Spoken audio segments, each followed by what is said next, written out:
Hi, all. It's good to be with you again today. I'm excited to be joined by Kelly and Sheena, and we're going to talk about the entities that are crisis pregnancy centers, as we know them to be fake clinics. But first, we need to talk about what just happened. The reconciliation bill was passed on July 4th. I cannot believe they kept that arbitrary deadline.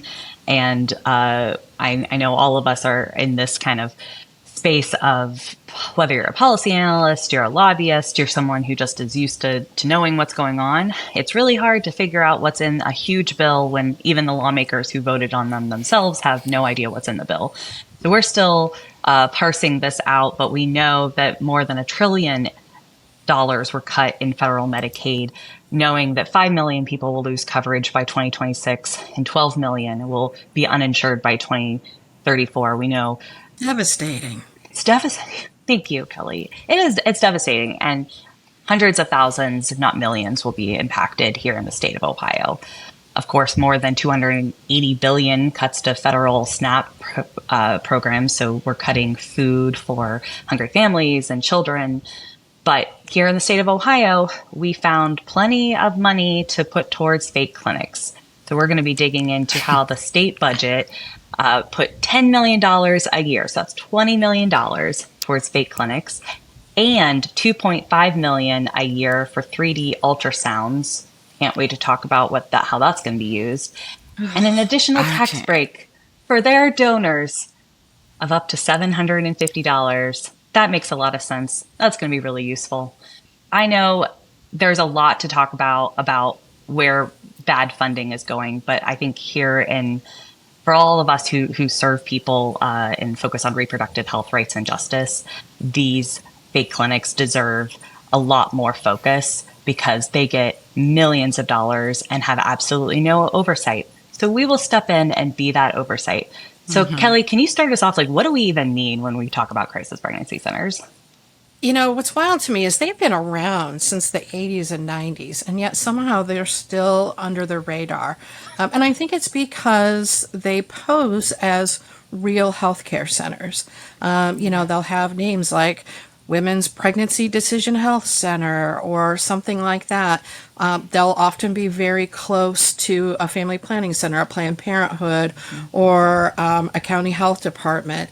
And their websites talk about providing medical care, free pregnancy tests, ultrasounds, things like that. But what they don't say is that very often these centers are staffed by volunteers, people who are not medical professionals, and they're not regulated. They're not licensed. They're not bound by medical privacy laws like HIPAA. They don't keep medical records. And what's so scary is that sometimes in a community, there is nowhere else to turn for a free pregnancy test. So you end up in one of these centers and you don't know, because they don't disclose, that they have an agenda, which is to steer your decisions in a way that they want them to be, not in a way that might be best for you and your family. And you think you're getting information from a medical health care provider, and you're not. And that can have devastating impact. They're often run by large organizations who get millions from the state government, and they don't spend that money on their clients, on the people who come in. They spend it on advertising. They spend it on salaries. But when they go and testify at the State House, they're like, "Oh, we give out diapers." The amount of diapers they give out is a pittance. The harm is twofold. They stigmatize abortion. They frighten people who come to their centers. They, give the false idea that you're getting medical care. And then they're siphoning money away from the needs of people, the people that they say that they serve. You have been on the front lines, especially in Ohio, of investigating crisis pregnancy centers and keeping all of us informed on their insidious programming. And we really thank you for, continuing to keep us all informed. And Sheena has worked for Planned Parenthood of Greater Ohio for 17 years, providing direct care to our patients. So I want to hand it to you, Sheena, to talk about why did you want to come on and talk today? Like, what are your stories What's your of beef? dealing? Right. What's my What? beef? I'm Yeah. upset. No. So Kelly, I will say, thank you for the work that you've done. And I am old enough to remember, the phone books and You that. don't look old enough, Sheena. Thank you. But I'm old enough to remember the phone books. And what's really touching about what you said is I actually now am remembering being a high schooler trying to help friends figure out where to go to get information on whether they wanted to continue pregnancies. And you just saying that just brought that to light for me. So I guess I've been an advocate longer than I think, or remember. You But find yourself in that place, yeah. yeah, because you're right.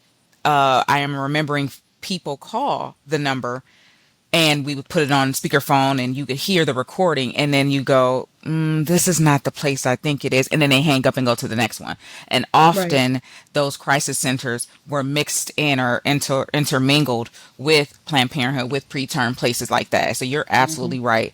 And I will say, go ahead and age myself and say that was around late 90s, 98, 99. So the reason I think this topic is important and why I'm really glad to be invited today is because as a direct patient care employee in both family planning and abortion care, I personally have experiences of going into a pregnancy crisis center, two of them actually, to first of all learn what was being said to our patients. Because what we noticed was that either patients would be really late to the appointment, and we know in the medical world, you're late, you might have to be rescheduled, and so they would be panicked, and it would be weird, uh, because they would say we thought we went to you, but we went to the wrong place, and you kept hearing I went to the wrong place. And the next item that kind of surfaced for me as a manager at the time was no shows. We just wouldn't even know what happened to the patient. And quite often it wasn't an established patient, it's a new patient. So you don't really have the relationship yet to kind of know what's going on in their personal lives of why they didn't show up, you know? And so that became important to me as well. And then the last part is just, I just wanted to know. So who are these people? What is going on? My story is just a few years ago, but still very relevant. As you stated, Kelly, crisis pregnancy centers are right near reproductive health sites, and one in Central Ohio in particular, I went to visit. I think one of the dangerous things about the visit for me is the setting. As you lifted, these folks are presenting that as their medical staff. I mean, the person who saw me had on a lab coat, but because of my background in medical care, I immediately did a surface review, observation of them and said, okay, you have on capri pants and Birkenstock sandals. So I know that you're not a provider. But if I'm a patient and I'm scared and I don't know, I'm feeling comfortable, I'm feeling safe. And we all know when we go to see our providers, whoever they may be, you don't see toes out. And so that tells you right away where you are. And so I took observation of that. One of the very deceptive and sneaky things that I figured out in my visit that they were doing to our patients is they often are researching the clinics around them, the reproductive health sites around them. So they learned in particular that our grace period for patients is anywhere from like maybe 15 to 20 minutes, which is the, national time frame. And so what they would do is what I consider holding them hostage for the 15 minutes so that they would miss their appointment and then have to be rescheduled or delay the care. So to me, that's very, very deceptive, because if you are presenting as a medical facility that cares about patients, why would you cause a delay at any point? Or give them misinformation at any point. So we had to change some of our rules. We had to say, hey, let's relax on the rescheduling. Let's find out where they've been first. And that's just another layer because we care about our patients. So that's another layer of like, hey, where have you been? Tell me more. And yes, we can see you. It might just be a little bit longer, but we're going to see you because you were, misinformed. And they do ask you to sign in. And so here we are, second red flag or third red flag, excuse me. Because now your information is on this sign-in sheet and you don't know who these people are. And now learning what I didn't know then is what I know now, that they don't have to follow certain regulations. That's scary because now they have your full information, first name, last name. In most places ask for your, phone number Yeah. or address. So that happened. And of course, I filled it out with a pseudo name and presented that way. And so I had, oh, I'm sorry, I skipped. I had changed into street clothes as well and kind of showed up that way. But I was taken back after my 15-minute delay because I came in and said, I'm here for my appointment at Planned Parenthood. And they said, okay, have a seat. Yeah. And so they delayed me to 15 minutes. And then they took me to the back after that, after I finished my snacks. And so go in the back, you get a consultation. In the consultation, next red flag, everything is correlated to a violent death or fatality. So what I mean by that is we know we go to providers' offices, you get a sheet that describes a medication. It tells you your side effects. You're signing up to get a procedure, outpatient procedure. They tell you the side effects on the little info sheet. And that's how it's set up as well. So, but on this one, it had contraception. It had emergency contraception. It had all of those things, even PAP, what happens during a PAP. All of that's listed, but it gives you things like if you take birth control pills, it will lead to, and it gave all of the stroke and blood clots, and then everything equaled death. So at this point, if I'm a patient, I'm reading that if I do any of these things, pretty much I'm probably gonna die So if I or take birth control, I get a pap smear. I'm dead. okay. Dead. All right. Yeah. Dead. Yeah. Or No, cancer. 'Cause that was another absolutely one not. that was highlighted. Right. Just, and then they had it in bold print. So I'm reading this. I'm absorbing this as the patient, and I'm scared already. I'm scared because you're telling me what if I'm thinking I may not want to go forward with this pregnancy, and what are my options? I'm feeling like I have no options at this time but to go forward with parenting. So anyway, I get these crazy sheets, and then she takes me to a room, and it is an ultrasound room. Again, because of my expertise or experience in this realm, I know and we know that most of the ultrasounds, when you're early into the pregnancy, you have to have a transvaginal ultrasound to detect the fetal sac. Yep. Because they are not regulated medically, they use an abdominal ultrasound because it's not invasive and they can get away with that. And so that's what was performed on me. Well, surprise, surprise, folks, which I'm very transparent. I am a long term contraceptive user, and I have an IUC, so there was no way that there was going to be something in there. But guess what? I was given an image of a 8 to 9 week gestational sac in my uterus.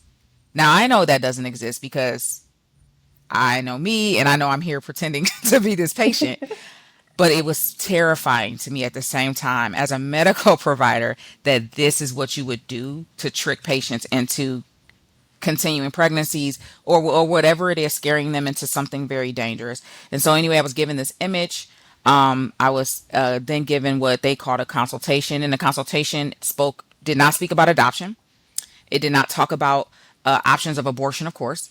Everything that they mentioned was it was like a guilt factor to continue. We can support you. We can give you the resources. Do you know? And then they give you all of these statistics around viability of pregnancies at certain gestations that, as a kinesiology and physiology major, also boggled my mind because it made me rethink everything I've ever learned around anatomy. But they would give you these inaccurate charts, which they gave to me. And so, just long story short, I ended the visit with, thank you, and kind of like that's weird, but took my little image, and on the way out, made sure I started taking brochures just slowly off the walls, and all the can I have some more paperwork? And they were eating it up, sure, and giving everything, and then because I'm who I am, I took off running. I took off running to the site. I have the paperwork. Let's take a look. So.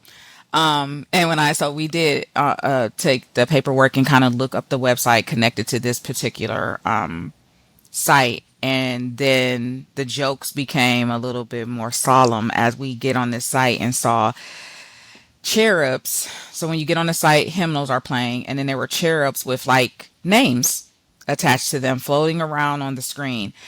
what these names are or who they are, I don't know. But it was just terrifying. And the same information that we had on the sheets about death and cancer and blah, blah, that was on there as well. So, we realized we needed to make sure that our patients were really informed about their choices. And then we began to talk to our patients about beware of things of this nature. When you see this, know that this is not accurate, and make sure you give us a call before you commit to writing your name down. Call us. So patients started doing that, and then we would say, run, like, get out of there, you're not in the right place. So, and it's sad that we had to live that way. And the northern region they got a little smarter and had a little mobile bus or shuttle that they were providing ultrasounds and pregnancy dating, and my experience was similar. As you said, Kelly, I think that I can lean on looking young a little longer. And so at that time, you can imagine I probably looked a bit younger. And so I jumped on the bus, showing up as someone who was under the age of 21 and had questions and didn't know if I was pregnant. Same visit, except for no snacks, but same visit. No snacks this time. But, Rude. very rude. Received the, abdominal ultrasound. And now, again, I'm rolling my eyes like, only baby you're going to see is that IUC. So, this still gave me an image, still, sent me on my way with the information. And again, they had to watch me run away and go into an actual reproductive health center after I took all their paperwork. Patients, no one expects to be lied to. No one Correct. expects that you would take the time to set up, whether it is a storefront, a location, a van, and any of it. It doesn't make sense. Mm-hmm. Like the fact that you were given 2 ultrasounds saying that you were pregnant when you know that you have long-acting reversible contraception, like Exactly. IUC. You're saying IUC. I was like, oh, that's it. Inside the house. Like, So sorry. no, you're absolutely right. And it's like funny to hear because we know you're okay. Right. But if you're a patient and you're actually looking for healthcare advice on your pregnancy, you deserve to know the truth of first whether you're pregnant or not, and Right. then all of the complications that can come from pregnancy, and not being referred to a healthcare provider, an OBGYN, a referral for prenatal care.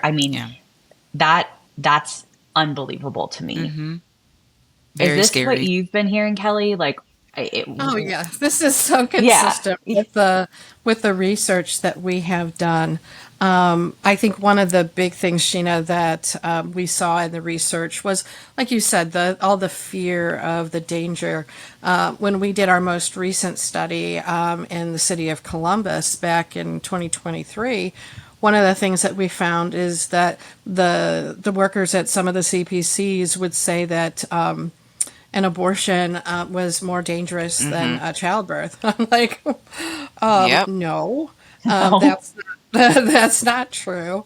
And one of the other things that we hear a lot is if you have an abortion, you're going to be suicidal. You're never going to get over it. All of these things, and it's a little bit of a self-fulfilling thing because they put this tremendous guilt on people. They really play on religious stigma. And I have a family friend, and this is probably one of the most extreme cases of what abortion stigma can do. But one of my good friend's daughters, she was in her 20s. She had breast cancer. She had 2 small children. And, she wasn't someone like who grew up in the church, but, their stigma is so pervasive throughout society, because of CPCs, because of their billboards, because of all the things that they do. And she got pregnant while she had breast cancer. And as you know, as a healthcare provider, those disruptions in hormones in pregnancy can be very dangerous when you have breast cancer. She continued the pregnancy because of stigma, and she ended up dying. And my friend is now raising her 3 children. She didn't make it to her baby's 2nd birthday. Abortion stigma, the things that they spread in these CPCs and throughout society, has real danger. It Yeah. doesn't just make people feel bad. It doesn't just delay care. It can have lifelong devastating impacts on a person and their family and their children. Hmm. And it's not a Absolutely. game. No. And, that's why we take what they're doing so seriously. Because, if they're showing you, Sheena, fake images, what if you were pregnant? What if you had an Right. ectopic pregnancy Right. and you didn't go get the care that you needed? You felt like you got a medical procedure done, that you Hmm. had medical advice, that you had an okay pregnancy. And it's one of the things that there was a case in Massachusetts. A woman had an ultrasound there. She was told, everything looked fine. A month later, her fallopian tube ruptured and she had to have emergency surgery. She sued. They ended up settling out of court without admitting any, wrongdoing. But the fact of the matter is, when you get false information, it can have life threatening complications. And that's why one of the groups that organizes these crisis pregnancy centers, these fake clinics, they're called the National Institute of Family Life Advocates. Sounds really nice, doesn't it? Yeah. Sounds like something that might be one of our coalition partners. And they had a conference recently and they told their members, hey, I don't want to see you advertising ultrasounds for ectopic pregnancies anymore because we could keep getting sued. But they are.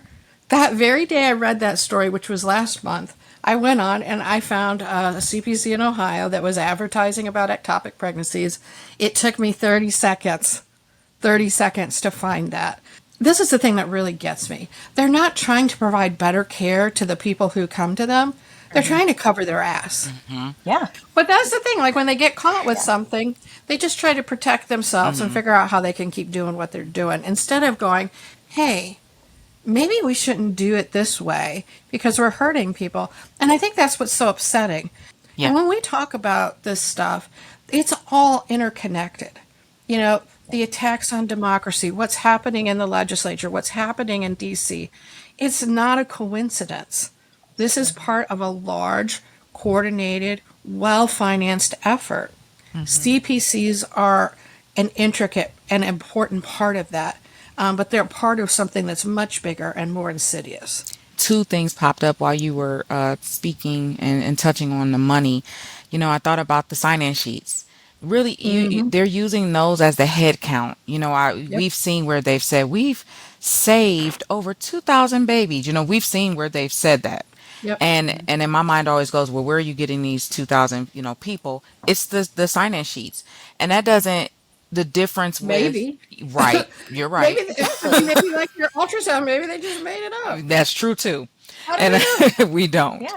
And so just thinking that if you're really trying to pose yourself as being helpful to people who are parenting, excuse me, mothers, because they really emphasize that mothers. And so if that's what you're doing, where's the wraparound, right? What are you doing? Yeah. Crisis centers. There's plenty of them. There's crisis centers for domestic violence. There's crisis centers for sexual assault. There's some sort of follow up or there's some sort of touch points that happens with that patient to make sure that the patient is okay. You're calling yourself a crisis center and you never see that person again. You never follow up with them to find out did they get the care they needed? What else do they need to be, whole and be okay? That's the other part, as you can see, I get a little fired up about because you're using such a sensitive part of healthcare and part of wraparound services. You're using that in your name, and that's not what you're actually doing. And the last thing that I'll bring up in this moment is when you said it's dangerous, it has impact that can last almost a lifetime. You're absolutely right because they don't just touch on pregnancy, abortion, and birth control. As you heard me say, they even had on there around PAPs. So now you frighten someone who probably needs to have a cervical cancer screening and won't do it because they think the procedure connected to having that done will give them cancer or they'll die. Or, and some of their fears would be not being able to be pregnant in the future. So that's also often what they're pushing. So you're right. It kind of goes beyond just the abortion and contraception. It goes into deeply rooted reproductive miseducation. Yeah. Yeah, they're against contraception because they don't want people having sex outside of marriage for procreation. It's about control. Yeah. That's one of the reasons why, if someone, goes in and they take a pregnancy test and it comes back negative, and they don't talk to them about, hey, these are some, like, if you don't want to be pregnant, these are some steps that you can take. They instead say, well, you just shouldn't be having sex. Well, if that worked, half of us wouldn't be here, okay? Like, that's just not realistic. That's Right. imposing, values. And, if that's how a person chooses to, go about their life, that's great. But, when you're promoting, that you're a medical organization and you're talking about somebody who does not want to be pregnant and your response is, well, just don't have sex, you're not giving them all of the information that they need so that they can make an informed decision, their own decision. I think that, if you really care about the people who come through your doors, which I know Planned Parenthood does, I know Preterm does, you put what's best for them first. You make sure that you're providing accurate, up to the minute information, the best quality health care that you can provide, that you're referring, if you can't handle an issue, you're referring to places that you vetted, that you've looked into. You don't just say, well, if you don't want to be pregnant, keep your legs closed, don't have sex anymore. Right. I'm sorry, but that's, what if you're living with someone and you're not financially able to not live with them? And that's kind of part of how that person allows you to stay in that house with a roof over your head. People's lives aren't as simple and black and white as people who work at these places would have you believe. Most people of reproductive age, most people who can get pregnant, are trying not to get pregnant. In like the year 2025, in our modern society, we're trying not to be pregnant for 37 and a half years. 37 and a half years to do everything correctly, with even when using birth control. Right. And knowing how to use it correctly is so important. And of course, the most affordable, especially, in this time of taking away family planning grants like Title X from family planning providers of Planned Parenthood, or trying to cut or take away Medicaid, try to block Planned Parenthood from being able to use Medicaid reimbursement dollars. Patients are now having to make choices about what's the most affordable birth control option, instead of the birth control option that is best for me, because That's correct. long-acting reversible contraception, set it and forget it, can be the best choice for someone who doesn't want to be pregnant, especially for 5 to 10 years. Of course, it's reversible, but it's expensive. And birth control pills are effective, of course, but you got to take it every day, and you got to take it at the same time every day. And I don't know about you, but my schedule doesn't really like work that way. And I know our patients don't. Our patients are working, they sometimes multiple jobs, taking care of their families, trying to go to school, taking care of their parents or their, elders. This is the people that we're in our communities and our families need support, and they need healthcare providers that are telling them the truth and don't have an agenda. Planned Parenthood doesn't have an agenda. We want everyone to have the information that they need so that they can make the decisions that are right for their lives. Reproductive health care, abortion, birth control, it's a personal medical decision. And our lawmakers should not be putting their political opinions and their dollars on the scale, forcing Our Ohioans dollars. and patients. Yeah, our dollars. Yeah. Right. They're controlling. Thank you. That ain't They their should money. be putting our dollars, Correct. Like, forcing patients to my make money. decisions. Exactly. Into Right. $10 million a year in a budget where we cut $1 billion for education. It's unacceptable. And they already, Ohio, because of politics, defunded Planned Parenthood. The case ended in 2019, so that's when it went into effect. So they've already made the choice not to invest in healthcare providers that are actually serving community, that are trying to help patients make decisions about pregnancy, that are trying to make sure sexually transmitted infections are caught and treated. No, they're only giving money to their friends and, we said like a secret tax haven. I mean, that's a real question. Like, where is all this money going? Because there's no accountability. At Planned Parenthood, we have to account for every dollar. We have to account to our board. We have to account to our auditors, and we have to account to the government. So we have to say, like, this is exactly what we've provided to how many patients, and like, here's the dollars. Here's what we bring in. Here's what we put out. Yep. Everything about our work is regulated. And it's healthcare. It's people's lives. It should be regulated. It shouldn't be overly regulated. We shouldn't be more regulated than hospitals. We shouldn't be more regulated than, dentists or but we are healthcare providers, and we should be accountable to our patients and to our communities that we're providing safe and healthy healthcare. This isn't. These are not healthcare providers. So when we say there's no accountability, we're saying they're bringing in taxpayer money, and there's no accountability for how it's being spent and if there's any impact at all. So every 2 years, they increase the amount of money going to fake clinics without any research, without any information that says it's effective at all. And guess what's happened? There's more of them. Because why wouldn't you open a business where there's no accountability and you're going to get hundreds of thousands of dollars from the government? For every Planned Parenthood or abortion providing like full range reproductive health care provider in Ohio, there's 15 fake clinics. You're much more likely to be in a community with a fake clinic than you are a Planned Parenthood or an independent abortion provider. This is our crisis.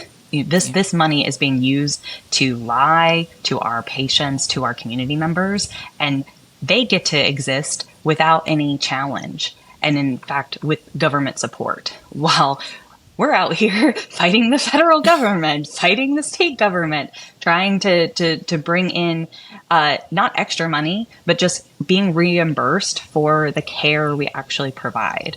So I think there are folks living in areas, like the town I'm from, Marietta. There are crisis pregnancy centers, but there isn't a Planned Parenthood. So you might see billboards that say, like, pregnant, call us. You might think, oh, yeah, we've got, pregnancy centers. No, you have volunteers who may or may not be giving away free information and who are certainly giving false information to the community member. And there isn't a provider that they can easily go next door, like in some of the cities where at least we can try to catch them on the way out. Like, hey, you might have wanted to come see us. Come to your actual appointment. We have to get the word out. We have to share this episode. We have to share what's going on with crisis pregnancy centers in our state. The fact that $20 million of taxpayer money is going to fake clinics that give fake information. We need more people to be paying attention to their lawmakers, because this is what happens when there's no accountability, when people get to choose their voters. Helly, that's exactly right. What they get to choose their voters, and then they get to choose where they put our tax money so that it can come back and support their friends. So volunteer for Planned Parenthood Advocates of Ohio. Volunteer for Abortion Forward. I'll let you jump in with like your actions, of course. But we have to get the word out. One thing I wanted to touch on too, Lauren, is they're so insistent upon keeping track of abortion care, and they are requiring additional and more frequent reporting of abortions. But what are they doing to keep track of the number of counties that have nowhere to give birth? There are counties in Ohio that have no hospital with a birthing center, that have nowhere to go for family planning. Why is it they're so focused on trying to create additional paperwork and ways to try to close clinics, frankly?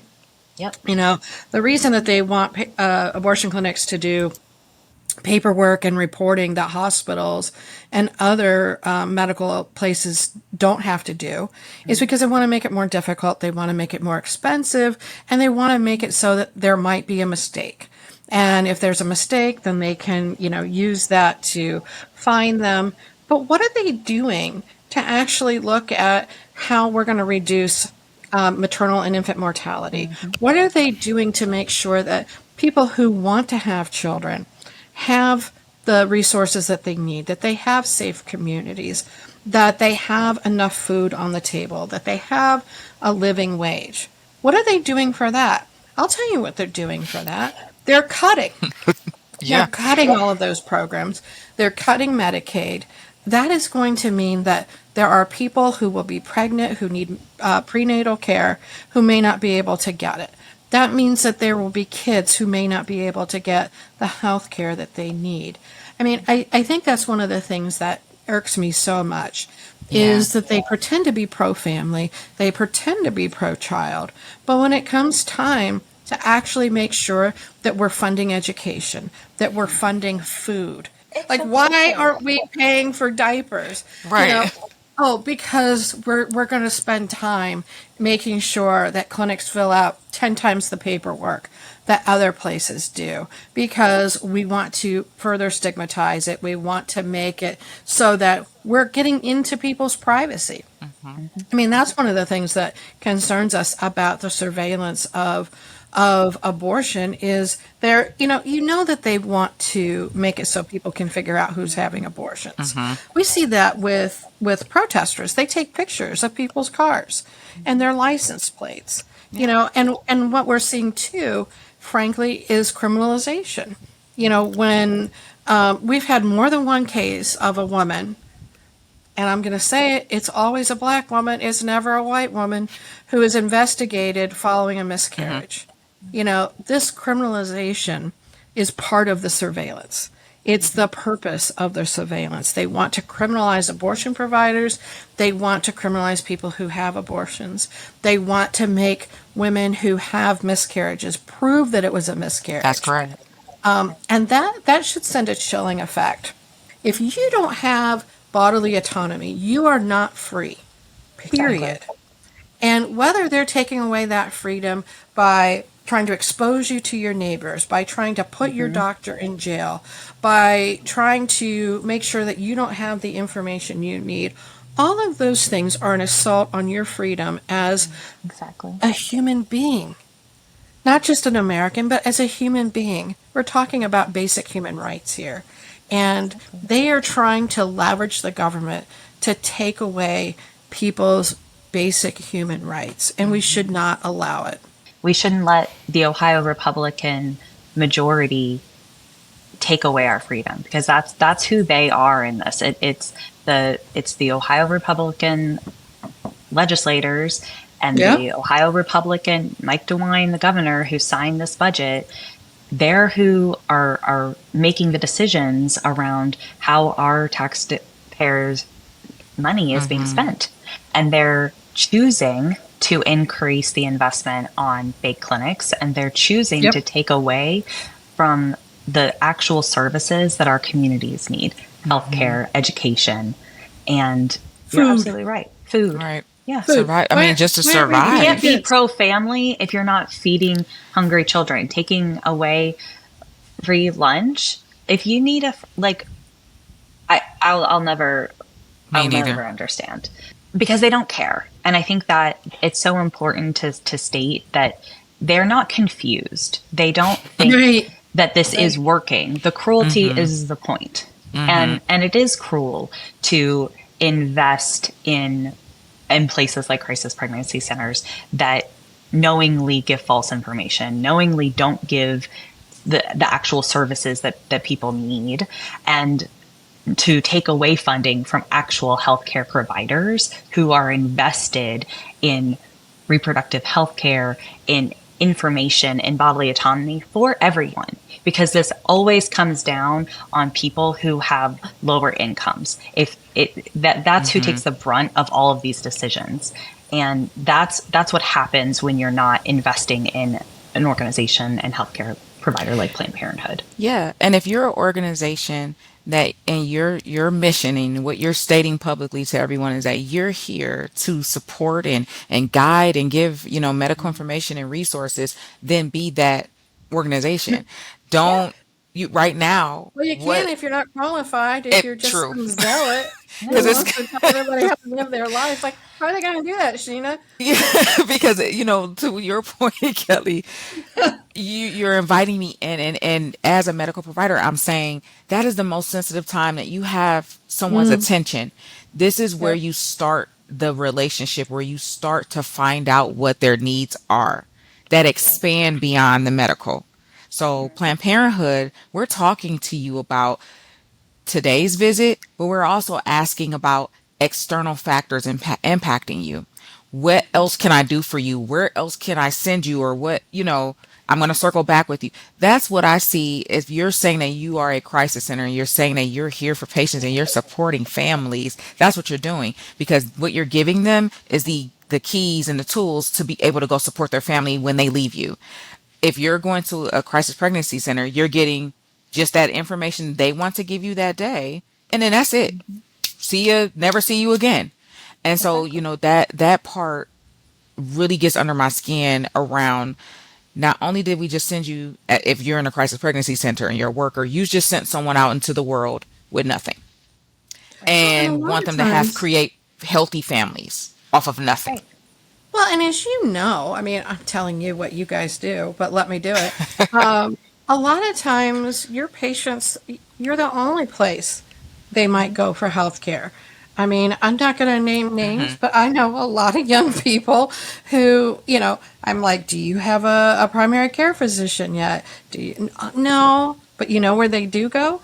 Hmm. The doctor that they do see on a regular basis is at Planned Parenthood. Hmm. A lot of times, this younger generation, and I'm sure I was the same way, so I shouldn't say this younger generation, but when you're younger and you're working and you're going to school and you're doing all these things, that may not be your priority to create a relationship with a primary care Right. physician. And a lot of times, that medical relationship, that medical home, is at Planned Parenthood.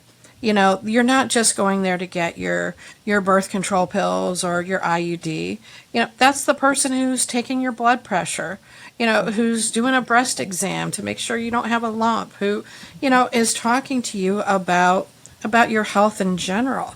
And, to take that away, to say, I'm the government and I'm going to decide, who you can and can't have a medical relationship with. Right. I remember, we're old enough to remember when they passed the Affordable Care Act Hmm. and the Tea Party lost their minds and they're like, you're going to tell me what doctor I can go to and what doctor Right. I can't? Pardon me, what are they doing right now? Exactly. I'm sorry, my voice got really high. But it's Like, so frustrating because they are absolutely coming in and making decisions for individuals. Hmm. They're saying you can't use your insurance and go to this provider because that's Medicaid is your insurance. And it's another episode that they have so many employers out here who don't have to pay for benefits. So, if Ugh.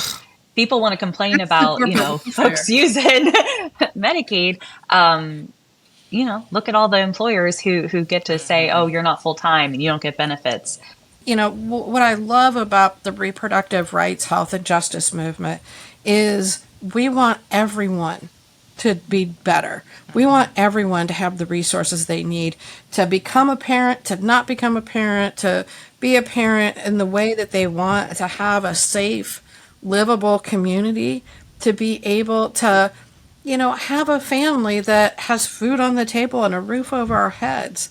And it all starts with those fundamental decisions and with access to healthcare, with information about comprehensive sex education and about making decisions.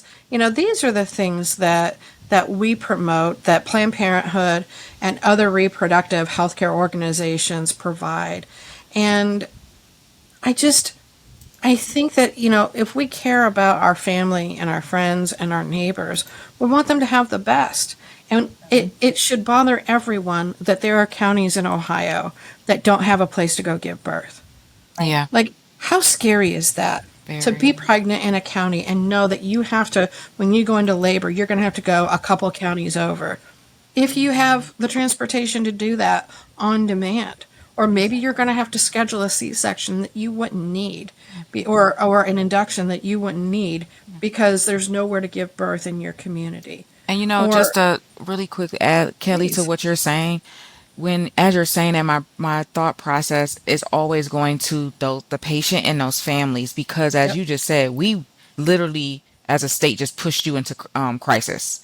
We Yep. just we're saying it's it's your problem if you got pregnant. It's your issue if your family doesn't make enough to support all the mouths you need to feed. And at the same time, I'm trying as a person, I'm trying to make it. I'm trying to, okay, what is my plan? All right, hospital's here. Nope, hospital's not there. I got to plan to drive the 40 whatever miles to the next one. And I'm Yep. specifically really thinking about like the Youngstown area. Yeah, Yep. exactly. Then I not only have to make a plan for that, now I'm making a plan for, do I now need a second and a third job? Because you just, what I would have banked on is the Mhm. resources of Medicaid, the Mhm. resource to return to work. I need a voucher so the kid Mhm. could go to daycare so that I can then provide income for my family. So that's now been slashed, right? Thinking even a little bit further, if I need utility assistance because I'm Mhm. moving forward with this pregnancy, how do I keep my lights on? There's electricity vouchers, there are gas vouchers. So now you're telling me I can't have those, so I'm potentially being pushed into crisis because I'm looking to the winter time, I'm looking to the summertime, air Mhm. conditioning and heat. And then the last thing I just thought about is what you said when you said about transportation. You are banking on Ohio, you're banking on these folks having transportation or access to it. Oopsie, we also cut bus lines. So now buses that used to drive or drop off in front of some of our sites don't even exist anymore. So how are you, doing that? So I guess what hearing you, Kelly, it just really made me think about, and I will want patients who are hearing this podcast or families who are hearing this podcast, think about those things. With all the Mhm. messages coming in, it's made to make you feel guilty for making an autonomous Mhm. decision for what was right for your family. And at the same time, you made that decision under guilt, maybe not. But if you made that decision under guilt, you're expecting now those same people who told you, do it, to help you. And now they're like, you made that decision, but hey, good luck out there. Yeah, you're Right. How is ignoring that them. humanity? That's insane to me, to say do this, but in the meantime, after this decision, I'm choosing for you. Then after that, it's all on you. We need to hold our lawmakers accountable for faking Yeah. supporting community, because Yep. what they're doing now is they are pretending to help community. They're Mm-hmm. pretending to be increasing the budget of community organizations that are serving, pregnant mothers. No, they're putting money into lying to possibly or possibly not pregnant people, and they're misusing money for their own gain. And either way, whether you've got some centers out here, because I mean, again, 15-to-1 ratio, maybe some folks are more helpful in some areas than they're not. But the point is there's absolutely no way to guarantee that, because there's no Yep. accountability. There's no oversight. There's no follow up. There's no, how did you use these dollars? Can we see what is the impact? What is the support? What does it actually look like? So they're wasting money that could go directly to families. And they've stopped funding organizations whose mission and accountability and impact is actually serving Mm-hmm. community, because they only care about the politics. And they are allowed to care about the politics because they're not held accountable to care about the people. And that's because they don't care. They get to be cruel. And only voters in Ohio can change what they're allowed to do. And so it's more important now to stay engaged, to go deeper below the surface, to follow up on, okay, how's this money being spent? Like, where is it going? And, why did you cut funding from this organization? And it takes work, but that's why we're here. That's why we're going to keep pushing, for new media, in the podcast world, as well as old. And it's just, I really appreciate you both joining us today. And again, I'm Lauren. I'm the executive director for Planned Parenthood Advocates of Ohio, and this is a fight that is worth winning, and we're going to keep going, and we're going to continue to have volunteer opportunities. We're going to continue to show up in coalition, and we're going to continue to fight. We're going to fight at the State House, and we're going to fight at the ballot box, and we're going to fight every day to get the right, trusted information out to our supporters. Thanks for being in this fight with us. Yeah, absolutely. Thanks for listening. It's going to take all of us for autonomy to rise. So like, subscribe, and share. Support our work by donating to Planned Parenthood Advocates of Ohio. Visit us at plannedparenthoodaction.org. And don't forget to text CARE, C-A-R-E, to 22422 to protect Medicaid and Planned Parenthood for all.